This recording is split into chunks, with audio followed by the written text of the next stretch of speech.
এই যে আমার পার্সেল এসেছে, আমার ব্যাগ ডোরে রেখে গেছে। আমি আস্তে আস্তে সে ব্যাগ ডোরে রেখে চলে গেছে আর কি।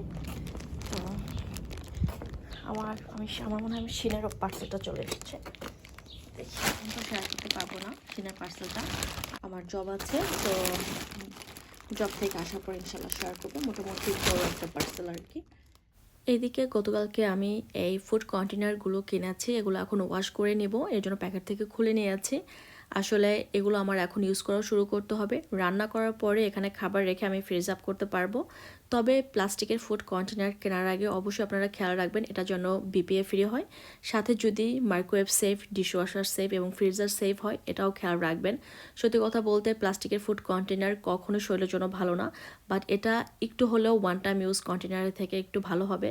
কারণ আমরা অনেকেই আছি ওয়ান টাইম ইউজ বক্সগুলো একবার ইউজ করে ফেলে দেই না, ওগুলো হচ্ছে বারবার ওয়াশ করে আমরা রিউজ করি। তবে অবশ্যই এটা কিছুদিন আগেও আমি প্রচুর পরিমাণে গ্লাসের ফুড কন্টেনারগুলো কিনেছি, ওগুলো আমার এখনও আছে। সত্যি কথা বলতে আমি দেখেছি গ্লাসের ফুড কন্টেনারগুলো অনেক হেভি হয় এবং খাবার রাখার পরে ওটা আরও বেশি হেভি হয়ে যায়। তো আমি আমার ফ্রিজের শেলফগুলোকে একটু সেফ রাখার জন্য চিন্তা করেছি গ্লাস আর এই প্লাস্টিক কন্টেনার একসাথে ইউজ করব। আর এই দেখে আমার সময় ছিল না, আমি বের হবো, বলছিল তুমি প্লিজ ব্যাগটা খুলে দেখে যাও আর কি, তোমার জন্য সারপ্রাইজ আছে। খুলে দেখলাম সে আমার পছন্দের রামবুটান এনেছে। রামবুটান আমার অনেক বেশি পছন্দের। আর আমার জন্য পছন্দের চিপস এনেছে এবং এই ধরনের লম্বা টমেটো এনেছে। এটা একটা পাকিস্তানি গ্রোসারি, সেখানে গিয়েছিল। সত্যি কথা বলতে আমার হাতে অনেক বেশি সময় ছিল না। আর আজকে এই পর্যন্ত ছিল আজকের ভিডিও। আগামীকালকে জব থেকে বের হওয়ার পরে আমাদের একটা দাওয়াত ছিল, আমরা একটু কেনাকাটা করতে যাচ্ছি তার জন্য।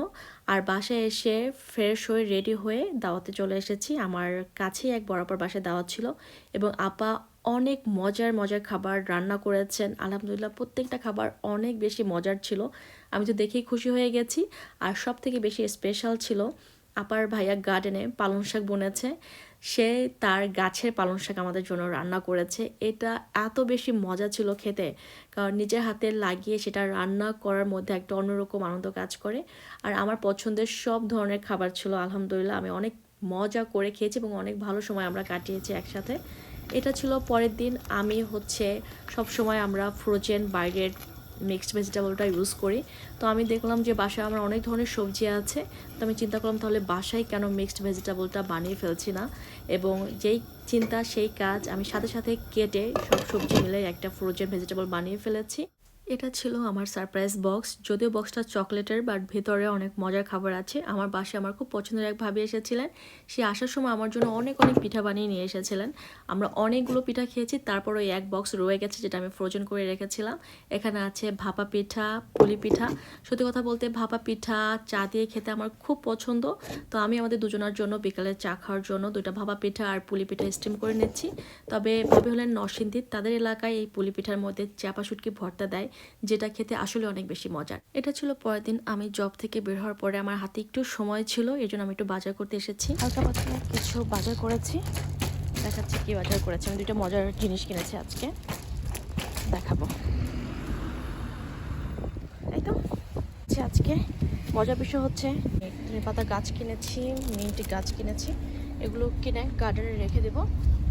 সো এগুলো দিয়ে যদি আমি কেচি দিয়ে কেটে কেটে যদি ইউজ করি না, এগুলো গোড়া থেকে আবার নতুন করে ধনে পাতা হওয়ার সম্ভাবনা আছে। আর আমার গার্ডেনে অলরেডি রোজার মধ্যে আমি একটা মিন্ট গাছ কিনেছিলাম, ওটা পুরা সব কেটে ইউজ করে ফেলেছি। এখন পর্যন্ত ওটা পাতা হয়নি, বাট আমার কাছে মনে হয় এটা অনেক বেশি আমার কাছে অনেক হেলদি মনে হয়েছে গাছটা, এই জন্য কিনেছি। বাটার কিনেছি, এই বাটার দিয়ে আমি ঘি বানাবো। ঘি বানানোর সময় দেখাবো। সাথে লিক্স কিনেছি। লিক্স কিন্তু শরীরের জন্য খুব ভালো, আপনারা ভাজি করে খেতে পারেন। এটায় প্রচুর পরিমাণে ভিটামিন সি, ভিটামিন ই আছে। সাথে ছিল অ্যাভোকাডো, অর্গানিক শসা, বেগুন। সাথে আমি বিটরুট কিনেছি। বিটরুট কিন্তু শরীরের জন্য খুব ভালো, আপনারা জুস করে খেতে পারেন। আর যদি সেটা না পারেন তাহলে ভাজি করেও খেতে পারেন, এটা ভাজি একদম লাল শাকের ভাজির মতো লাগে। এদিকে আমি সানফ্লাওয়ার অয়েল কিনেছি। আমি রান্নার কাজে এটা ইউজ করি না, শুধু ভাজাভাজির জন্য ইউজ করি। সত্যি কথা বলতে আমি এখানে 2 মিনিট সময় পেয়েছি, কারণ অনেক জব থেকে বের হয়েছে, ওর সাথে আমার কথা হয়েছে, আমাকে নিতে আসতেছে। এই 2 মিনিটের মধ্যে আমি যদি দিনের মধ্যে 2টা মিনিট সময় পাই, আমার ইচ্ছা করে এই সময়টুকু আমি কীভাবে কি ইউজ করব, কি করব না করব, সারাক্ষণ শুধু মাথায়গুলো ঘুরতে থাকে। তো আজকে এই পর্যন্তই। সবাই অনেক অনেক ভালো থাকবেন, আমাদের জন্য দোয়া করবেন। আল্লাহ হাফেজ।